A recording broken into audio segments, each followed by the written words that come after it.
So what I'm going to be talking to you guys about today is some income-based apartments that I found when I was searching apartments in Dallas. What made me I really wasn't even looking for income-based apartments in Dallas.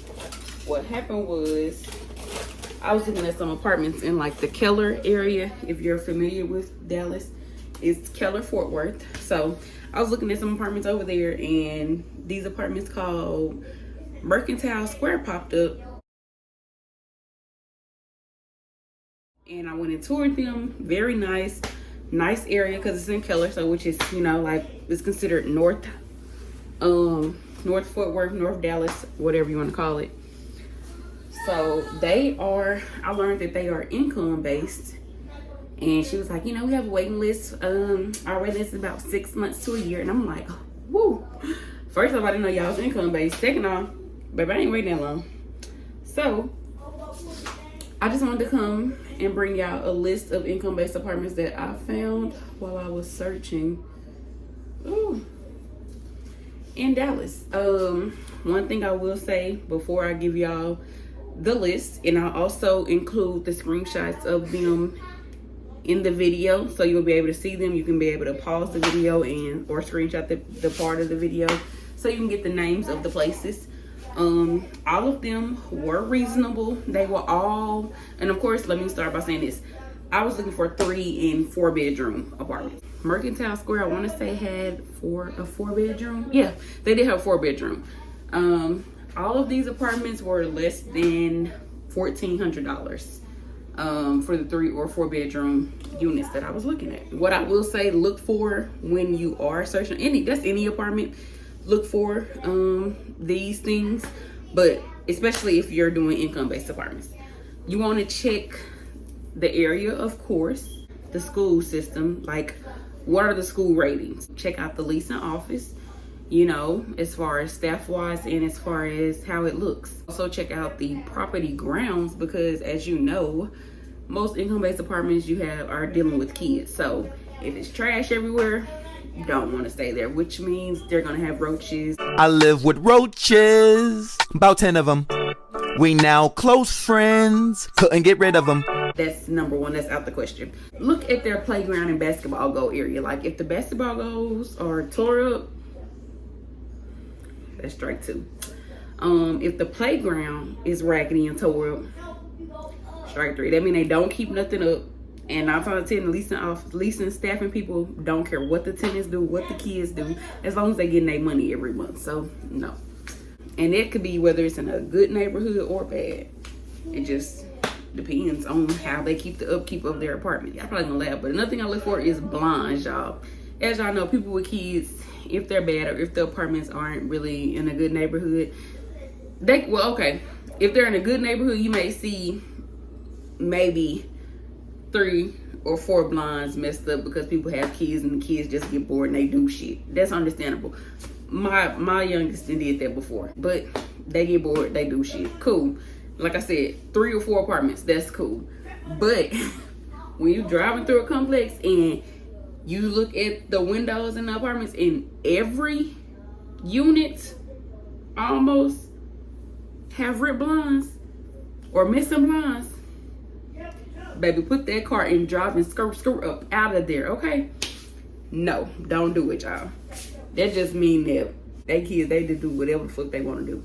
So no, that's another thing I look for. I look for that even if it wasn't an income-based apartment. I look at that in all apartments. If the blinds is towed up, nah, baby, we can't do that. If you see raggedy cars just sitting out everywhere, like taking up parking space and stuff, and you see more than 5 raggedy cars just sitting on bricks and no tires and all that other stuff, baby, get up out of there. Get up out. The reason I'm saying this, y'all, is because when we first went to Dallas and we toured apartment complexes, y'all, I wound up taking us to South Dallas. Baby. Now, I don't know a lot of the areas in Dallas. I'm gonna put that out there. Don't jump down my throat. Don't fight me, because I know how you girls like to tussle. But The apartment online was real nice, real clean, real cute. I want to say, what was the name of that apartment? Southern Oaks at Trinity at Southern Oaks, something like that, y'all. If you know what I'm talking about, comment down below the name of it.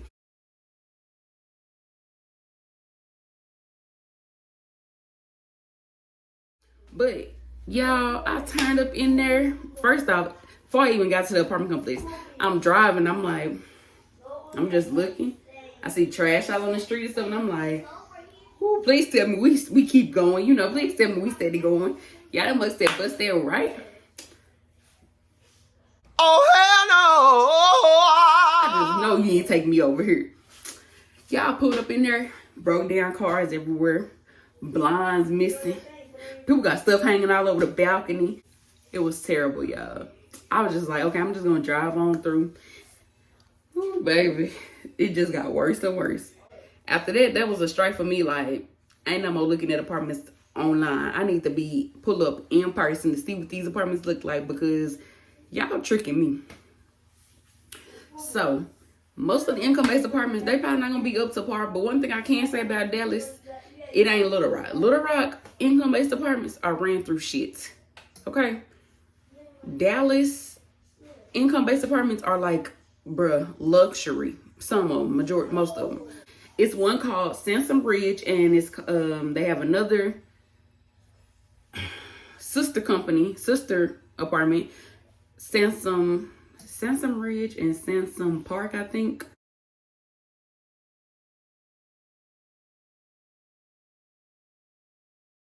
It's two complexes. They right across the street from each other, but they on the same management. They are newer. If I'm not mistaken, when I looked on there, they were built last year or the year before last. But y'all, when I say these apartments are super nice, they're super nice. As far as the neighborhood, I don't know. I know they're in Fort Worth, but I don't know what the neighborhood looks like. When I try to do it on Google Earth, it just showed like the apartments, and it just showed like a whole bunch of like industrial area or whatever. So I'm not really sure how they actually look in person. I haven't viewed them yet, but they normally have a lot of 3 and 4 bedrooms come available. Of course, most apartments always have 1 and 2 bedrooms, but their 3 and 4 are always available. I know when I called, she told me you had to come down there and do the application, because they don't do it online. So you have to go in person and do the application, fill everything out, bring your check stubs in. You pay a $400 deposit to hold the apartment, of course, and then I think the application fee was like $12. Okay, so that's another thing that I like. Low application fees, because who want to pay high ones if you don't have a chance of getting approved? So, yeah, y'all. So, I know Woodmont is one. That's also in Fort Worth.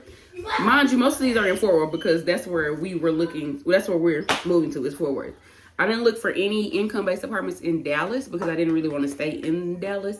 I didn't care to be in the city. I like to be on the outskirts, even though Fort Worth is kind of like a city within it damn self. I mean, it's a city, but you know what I'm saying? Like, Fort Worth is like damn near Dallas. You know what I'm saying? It's big. It has everything on its own. But no, I wanted to live on the outskirts.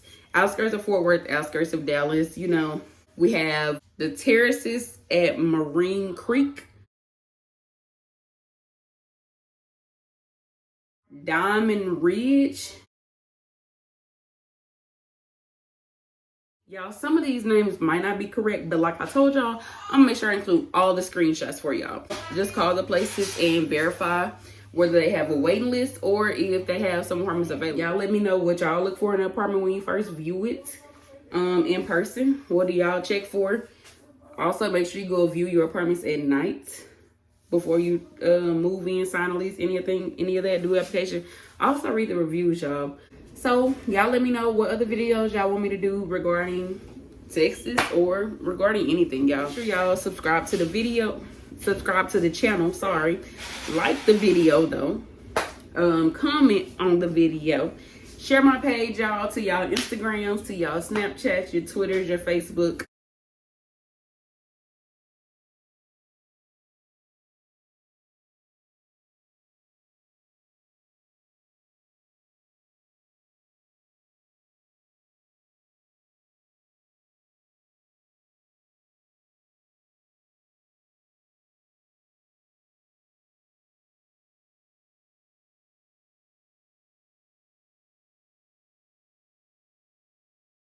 Y'all let me know if y'all have ever heard of these places, if y'all toured these places, what you thought of these places. Also, if you are familiar with South Dallas, comment down below and let me know. Because in one of the videos I watched, they said it's a difference between South Dallas and Southern Dallas. Something like that. I don't know. I'm confused. But all I know is when I went through South Dallas, you know what I'm saying? It wasn't it. It wasn't pretty. So, y'all let me know. If you're already in Texas, let me know what areas you stay in. If your area is safe or not. I mean, you know, your girl is still on the hunt for houses. So, just let me know, y'all. I'm out.